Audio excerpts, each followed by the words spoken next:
मेरे प्यारे students, welcome to मैथलॉजिकल।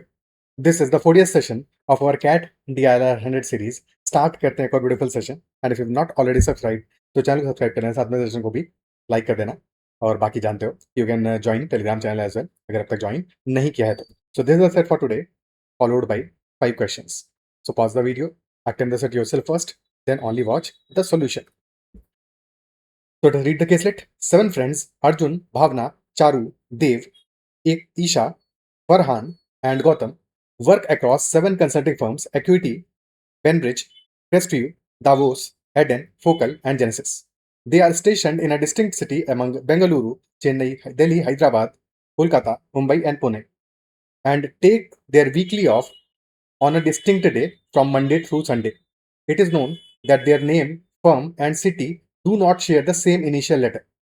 Okay, name, firm, and city, they do not share same initial letter, and their base CTCs are distinct values chosen from 10 lakh, 12 lakh, 15 lakh, 16 lakh, 20 lakh, 25 lakh, and 30 lakh.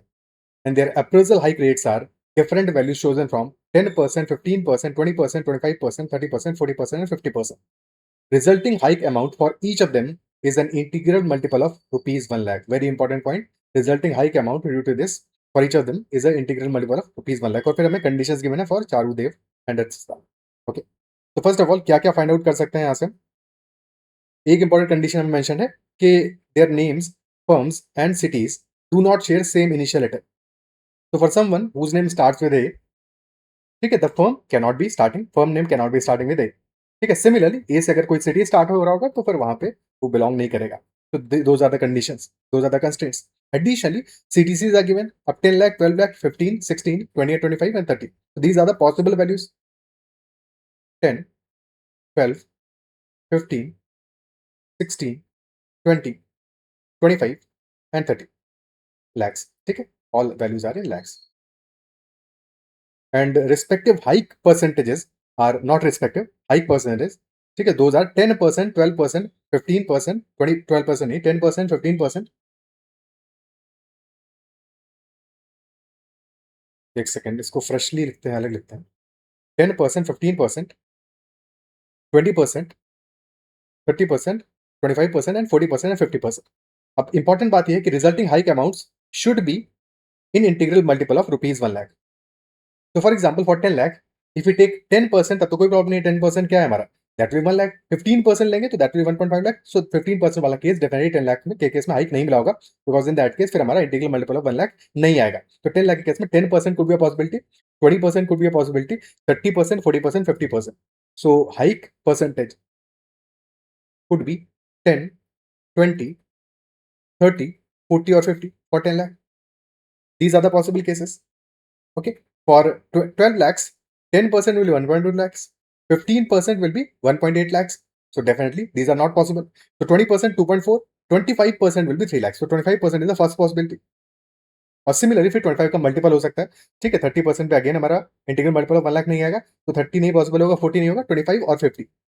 तो for 12 lakhs, hike possibility, hike percentage could be either 25% और 50%. For 15 lakhs it could B 10% यानी 1.5 होगा, तो 20%, तो 20 हो सकता है, 30 पे नहीं आएगा. 20 and 40 could be possible cases for 15 lakhs. For 16 lakhs again हमारा 10% पे नहीं बनेगा, 15% पे नहीं बनेगा, 20% पे नहीं बनेगा, 25 पे बनेगा, 25% हो जाएगा 4 लाख, और 50% में बनेगा, यानी any multiple 25 lakh, 25 and 50. So basically for 12 lakh and 16 lakhs we will be having hike values either 25% और 50%. तो ये दोनों वैल्यूज तुम्हारी ऑक्यूपाई कर लिए 12 और 16 lakhs नहीं, क्योंकि इनमें से किसी एक के साथ होगा 25% और एक के साथ होगा 50%. तो फिर ये बाकी केसेस के लिए फिर बचेंगे ही नहीं 25 एंड 50. तो 50 को रिमूव कर दो 10 लाख में से. ठीक है, अब 15 लाख का हमने देख लिया. इसके बाद नेक्स्ट वैल्यू क्या है हमारा, 20 लाख. 20 लाख के केस में 10% पॉसिबल है, 15% भी पॉसिबल है, 20% भी पॉसिबल है, 25% भी पॉसिबल है. ठीक है, 30 भी पॉसिबल है, 40 भी, 50 भी, सारी की सारी वैल्यूज पॉसिबल है for 20 lakhs. Okay, for 25 lakhs, 10% not possible, 15% not possible because integral multiple नहीं बनेगा 1 लाख का. 20% हाँ हो जाएगा, 20% is possible. And then again 20 के बाद में 25 नहीं बनेगा, 30 नहीं बनेगा, 20 के बाद में 40 बनेगा. तो 20 and 40 are only possibilities for 25 lakhs as well as 15 lakhs. तो 15 लाख और 25 लाख का भी केस हमारा क्लियर हो गया. In these two scenarios we are getting 20 and 40. तो 20 एंड 40 ऑक्यूपाई हो जा रहे हैं, 15 और 25 में से किसी एक केस में आएंगे.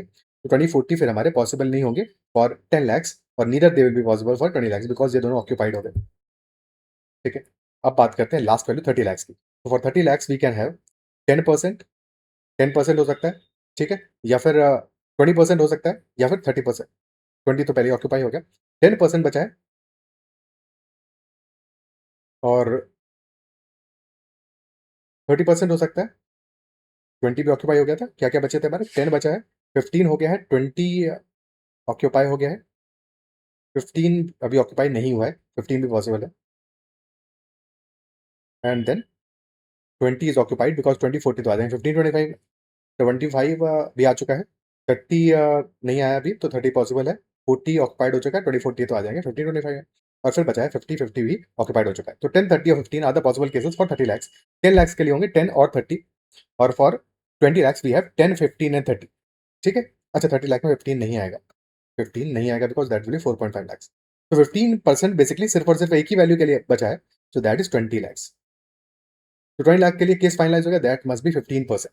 तो 20 lakhs का तो यूनिक वैल्यू आ रहा है, दैट इज 15%, बिकॉज बाकी वैल्यूज ऑक्यूपाइड हो जा रही है हमारी, 15% और किसी केस में आ नहीं सकता, तो that must be for 20 lakhs। तो इन दैट केस हमें पता है कि 10 lakhs में 10 और 30% होगा, 30 lakhs में 10 और 30% होगा, तो 10 लाख और 30 लाख का अपना कॉम्बिनेशन है, 10% और 30% हाइक, 12 lakhs एंड 16 lakhs के 25% और 50% हाइक, और 15 lakhs और 25 lakhs के 20% और 40% हाइक, और 20 लाख के लिए फॉर श्योर 15% हाइक है। क्या यहाँ तक बात क्लियर है तुम्हें? ठीक है, अब इसके बाद में अरेंजमेंट करना स्टार्ट करते हैं, क्योंकि सबसे पहले ये चीज पकड़ना जरूरी था। अब जो डेटा गिवन है उसके अकॉर्डिंग चीजों को अरेंज करते हैं।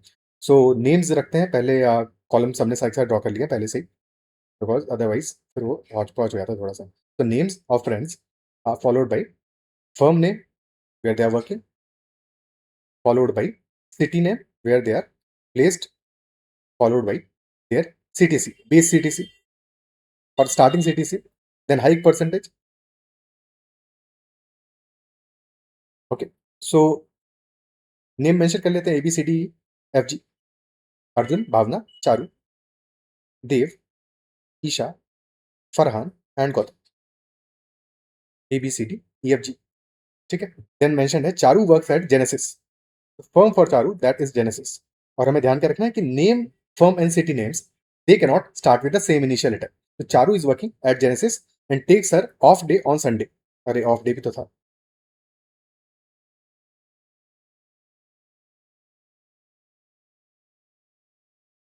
Of day, base CTC and hike percent. Okay, so of day for Charu that is Sunday. ठीक है, and receives a 20% appraisal hike. अब 20% वाला केस किसके लिए हो सकता है? 20% केस कुड बी इधर फॉर 15 lakhs और for 25 lakhs। So 20% is the hike for Charu. So salary of Charu can be 15 or 25. Two possible cases. Okay. Then Dev works at Crestview in Pune. Dev is working at Crestview in Pune and takes his day off 2 days after Arjun. ठीक है, 2 days after Arjun, Arjun plus 2, and has the lowest CTC after hike. After hike the CTC is lowest. ठीक है, सो CTC hike के बाद में क्या क्या possible हो सकता है? अब देखो 10 के केस में लोवेस्ट हो सकता है, या फिर 12 के केस में लोवेस्ट हो सकता है। अब 12 पे मिनिमम पॉसिबल कितना है हाइक? कैन बी 25% और 50%। ठीक है, तो 12 पे दो केसेस बन रहे हैं हमारे, इधर इट इज 25% और 50%। ठीक है, सारी वैल्यूज जो बची हैं हमारी लिख लेते हैं फटाफट से। तो 10 के केस में इधर दिस इज 10% और 30%। तो after hike the revise CTC base तो आ गया हमारा 10 lakhs, रिवाइज कुड बी इधर 11 lakhs और 13 lakhs। Two possible cases for 10 lakh. Similarly अगर हम 12 लाख की बात करें तो 12 के लिए आ रहा है 25 एंड 50%। तो रिवाइज सीटीसी कुड बी 25% हो जाएगा 3 lakhs, तो 3 lakhs का हाइक मिलेगा, तो रिवाइज विल बी 15 lakhs और it will be 18 lakhs if 50% hike is there. Okay, और इसके बाद की वैल्यू तो 15 lakhs आ रही है, तो क्लियर सी बात है हमें, क्योंकि इसके बाद जितनी वैल्यूज हो तो बेस सीटीसी आई है। सो फॉर श्योर अगर क्वेश्चन में मेंशन कर रहा है कि लोएस्ट सीटीसी आफ्टर हाइक, तो that must be for 10 lakh base CTC. तो for Dev base CTC will be 10 lakhs, and also mentioned that it is more than Arjun's base CTC. But after the hike, it is more than Arjun's base CTC. तो अर्जुन का base CTC अगर 10 लाख का for example 10% hike मिला है तो देव, क्योंकि देव का ये तो क्लियर हो गया हमें, देव का base CTC is definitely 10 lakhs and not above that. तो अगर 10% हाइक मिला होगा तो revise CTC will B 11 lakhs. But in that case it will be less than any other base CTC, क्योंकि 12 लाख से तो छोटा ही आ रहा है और सेकंड जो लोवेस्ट वैल्यू वो 12 लाख है हमारा. बट क्वेश्चन ये कह रहा है कि but it is more than Arjun base CTC which implies that it should be at least 30 lakhs. And if it is 30 lakhs, then also it is only higher than 12 lakhs. बाकी किसी base CTC से फिर भी high नहीं है. So for sure, Arjun's base CTC must be 12 lakhs. क्या appreciate कर पा रहे हो? And also 30% is the hike for Dev, which implies that 3 lakhs is the hike. So revised CTC will be 13 lakhs for Dev. और अर्जुन के case में हमें पता है कि फिर 25% और या फिर 50% वाला हाइक होगा.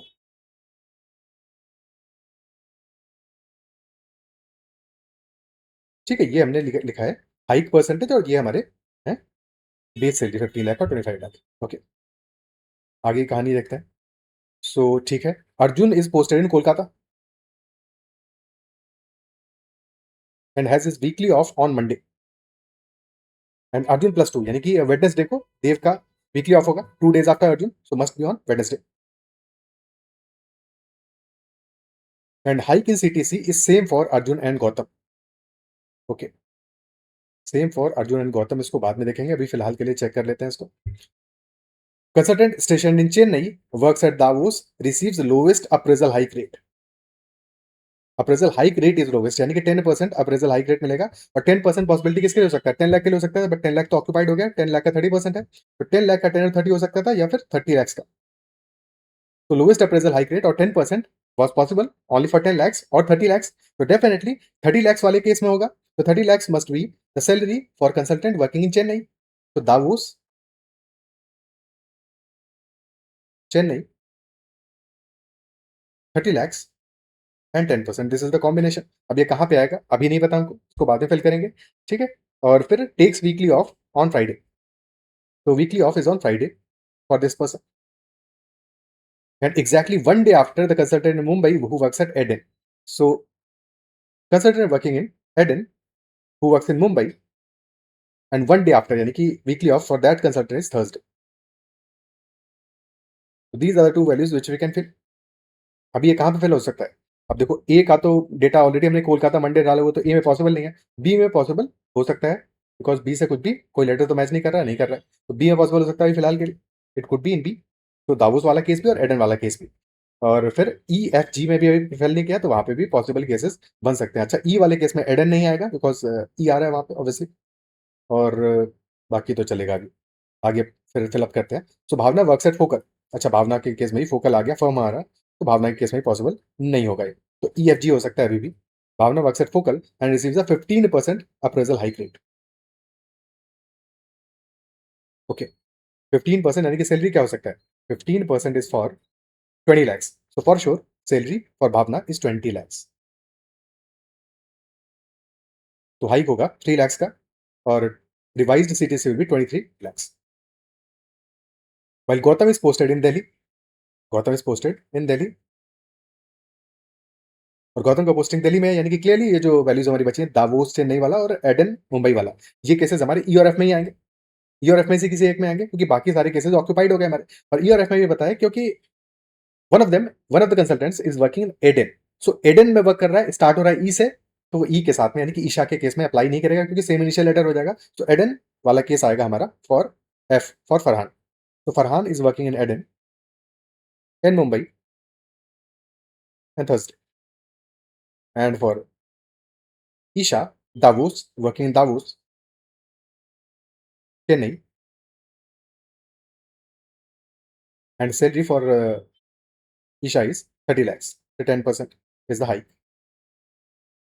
So hike will be 3 lakhs, 33 lakhs will be revised cities. Okay.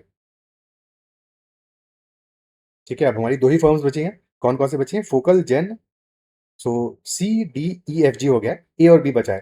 Firms हमारी बची हैं Acuity and Bainbridge. So name start हो रहा है ए से, फर्म का name cannot start from A, so Acuity must be applicable for Gaurav, Gaurav है गौतम है, गौतम फॉर गौतम, एंड फिर बच गया हमारा Bainbridge must be for Arjun. तो firms are filled up. Cities as far as concern कौन कौन से बचे हैं? पुणे, चेन्नई, मुंबई, दिल्ली, कोलकाता हो गया है, और बचा है हमारा हैदराबाद एंड बेंगलुरु। हैदराबाद एंड बेंगलुरु, तो Bengaluru cannot be for Bhavna, so Bengaluru must be for C, and for B it will be Hyderabad. ठीक है, शॉर्ट में नाम लिखेंगे, बस तुम्हारे लिए कंप्लीट कर लिख रहे हैं, बट अदरवाइज शॉर्ट में ही लिखोगे तुम। ठीक है, जितना शॉर्ट में पॉसिबल हो सारे के सारे name, so that come space occupy करें। ठीक है, मंडे, संडे, वेडनेसडे, थर्सडे कहानी भी होगी अपनी। अब क्या क्या बचा है हमारा? Gautam is posted in Delhi, Gautam receives a 40% appraisal hike. Okay, 40% is appraisal hike for Gautam. और क्वेश्चन ये कह रहा था हमारा कि hike in CTC is same for Arjun and Gautam. 40% कहाँ कहाँ एप्लीकेबल है? 40% कुड बी इधर फॉर 15 lakhs और फॉर 25 lakhs। तो यहाँ भी 15-25 वाला केस होगा। ओके, अब in case of Arjun 12 lakhs is base CTC, तो अर्जुन के केस में हाइक कितना हो सकता है? इट कुड बी 25% और 30%, यानी कि 3 lakhs या फिर 6 lakhs। और in case of Gautam hike क्या हो सकता है? 40% है, 15 या 25 होगा, 15 का 40% होगा 6 lakhs, और 25 का 40% हो जाएगा हमारा 10 lakhs। तो क्लियरली एक ही ऑप्शन हमारे पास आ रहा है, 6 lakhs, तो 6 lakhs must be the hike for both of them, and in that case hike तो 6 lakhs मिल रहा है, तो यानी कि 15 lakh must be CTC for Gautam.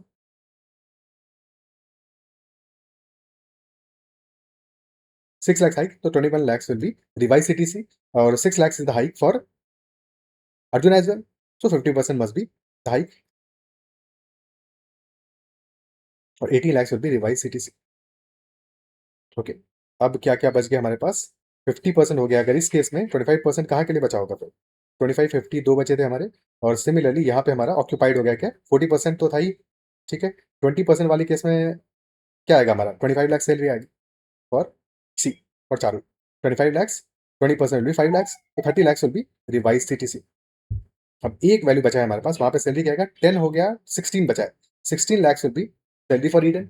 और हाइक क्या आ जाएगा? हाइक में हमारा क्या 16 lakhs के लिए क्या क्या पॉसिबिलिटीज थी हमारी? 25 एंड 50, तो 50 इज ऑक्यूपाइड, 50 तो आ गया है 12 lakhs वाले केस में, तो 25% must be the hike which is 4 lakhs, तो 16 plus 4, 20 lakhs will be the revised CTC for Farhan. Okay, अब डे ऑफ को देख लेते हैं। मंडे, संडे, वेडनेसडे, थर्सडे हो गया है, और कहीं पे डे ऑफ का कोई इन्फॉर्मेशन था हमारे पास? ठीक है, ट्यूसडे बचा है, और फ्राइडे बचा है, और सैटरडे बचा है। अच्छा, फ्राइडे आ रहा था ना यहाँ पे दावोस के केस में, तो दावोस के केस में फ्राइडे आ जाएगा। ट्यूसडे एंड सैटरडे बचा है, और कोई भी एडिशनल इन्फॉर्मेशन हमें मेंशन नहीं है, तो अब दोनों पॉसिबल केसेस होंगे, या तो ट्यूसडे आ जाएगा with Bhavna, and Saturday for Gautam, या vice versa, Saturday for Bhavna and Tuesday for Gautam. तो ये हमारा पूरा का पूरा सेटअप कंप्लीट हो गया। क्या अप्रिशिएट कर पा रहे हो? ठीक है, ये पूरा हमारा सेटअप कंप्लीट हो गया। आप क्वेश्चंस को देखते हैं। तो first question, what is the difference in revise CTC of friends station at Hyderabad and Bangalore? तो हैदराबाद एंड बैंगलोर का रिवाइज सीटीसी क्या है? तो for Hyderabad friend station Hyderabad this is 23, and for Bangalore this is 30. So difference is 7 lakhs, 23 and 30, difference is that of 7 lakhs। Question क्या कर रहा है? क्योंकि थीटा क्वेश्चन है इन रुपीज, तो हमें बताना इन रुपीज लैक्स नहीं बताना, तो आंसर होगा हमारा 700,000। अगर होता इन रुपीज लैक्स तो 7 होता, इन रुपीज 1000 होता, 700 होता। तो ऐसे केसेस में थोड़ा सा ये भी ध्यान देना कि वैल्यू पूछ किस में रहा है। ठीक है, स्पेशली कई बार ऐसा बार ग्राफ या बेस्ड क्वेश्चन होते हैं, तो वहां पे ये चीजें ज्यादा कॉशियस रहना है कि हमें वैल्यूज इन रुपीज में पूछा है, इन रुपीज 1000 पूछा है, इन रुपीज लैक्स पूछा है, या फिर बार ग्राफ में मेंशन कई बार होता है, मान लो 20 मेंशन है, बट वो 20 मिलियंस में है या थाउजेंड्स में है, तो ये चीजें ध्यान रखनी है थोड़ा सा। ठीक है, और फिर what is the revise CTC in rupees lakhs? अब यहाँ पे पूछा in rupees lakhs of the consultant who works eight Ben bridge. तो बेन ब्रिज पे वर्क करने वाले का रिवाइज सैलरी है 18 lakhs, और क्वेश्चन में रिवाइज ही तो पूछा है। हाँ, 18 lakhs, तो आंसर होगा 18, बिकॉज इन रुपीज लैक्स पूछा है, तो that is 18। How many distinct arrangements are possible under the given constraint? तो सारी की सारी वैल्यूज तो हमारी फिलअप हो गई, एक्सेप्ट सिर्फ ऑफ डे वाला हमें श्योर नहीं है कि भावना के केस में ट्यूसडे होगा या फिर गौतम के केस में, तो ये दो पॉसिबिलिटीज बनेगी, बाकी तो सारी चीजें फिक्स है। तो there are two cases only. भाई एक केस होगा जहां पे कि भावना का ऑफ डे हो जाएगा ट्यूसडे, और सैटरडे हो जाएगा गौतम का, और दूसरा केस होगा हमारा जबकि भावना का ऑफ डे हो जाएगा सैटरडे और गौतम का हो जाएगा ट्यूसडे, बाकी सारी केसेस फिक्स है। Okay. Now, which of the following statements is definitely false? Definitely false. So, Bhavna, Dev and Isha got an appraisal hike by the same amount. Bhavna, Dev and Isha. तो भावना का hike कितना है? 3 lakhs का है. For Dev, this is 3 lakhs, and for Isha also this is 3 lakhs. So this statement is true. Statement true है. और question पूछ रहा है false होगा. कौन सा? तो फर्स्ट तो false में आंसर नहीं होगा. Second one, sum of revised CTCs of friends with weekly off on Monday, Wednesday, Friday equals the sum of revised CTCs of friends with weekly off on Tuesday, Thursday and Saturday. So Monday, Wednesday, Friday, sum of revised CTCs, and that we have to add with Tuesday, Thursday and Saturday.